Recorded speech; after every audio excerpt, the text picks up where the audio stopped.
ఓం నమో భగవతే వాసుదేవాయ. భారతీయ ఆధ్యాత్మిక చరిత్రలో పరమ పవిత్రమైన గ్రంథం శ్రీమద్భాగవతం. ఇది కేవలం పురాణం కాదు, మానవ జన్మకు మోక్ష మార్గాన్ని చూపే అమృత కావ్యం. కురువంశ దీపకుడైన పరీక్షిన్ మహారాజుకు ఒక అపరాధం వల్ల 7 రోజుల్లో మరణం సంభవిస్తుందని శాపం తగులుతుంది. సాక్షాత్తు రాజ్యానికి రాజైన మృత్యువు ముందు అందరూ సమానమే అని గ్రహిస్తాడు పరీక్షిత్తు.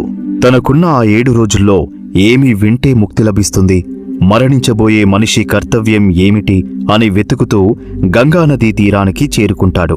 సరిగ్గా అదే సమయంలో అక్కడికి పరమహంస అయిన శుకమహర్షి విచ్చేస్తారు. పరీక్షిత్తు అడిగిన ప్రశ్నలకు సమాధానంగా శుకమహర్షి వినిపించిన భగవంతుని లీలలే ఈ భాగవతం. కాని అసలు ఈ సృష్టి ఎలా మొదలైంది? బ్రహ్మదేవుడు సృష్టి చేస్తుండగా భూమి సముద్ర గర్భంలోకి ఎలా వెళ్లిపోయింది? దాన్ని రక్షించడానికి భగవంతుడు ఏ అవతారమెత్తాడు? తర్వాతి ఎపిసోడ్లో వరాహ అవతారం గురించి తెలుసుకుందాం. ఈ ఆధ్యాత్మిక ప్రయాణంలో మాతో కలిసి సాగడానికి ఇప్పుడే సబ్స్క్రైబ్ చేసుకోండి. మీ అభిప్రాయాలను కామెంట్ రూపంలో తెలియజేయండి. ధన్యవాదాలు.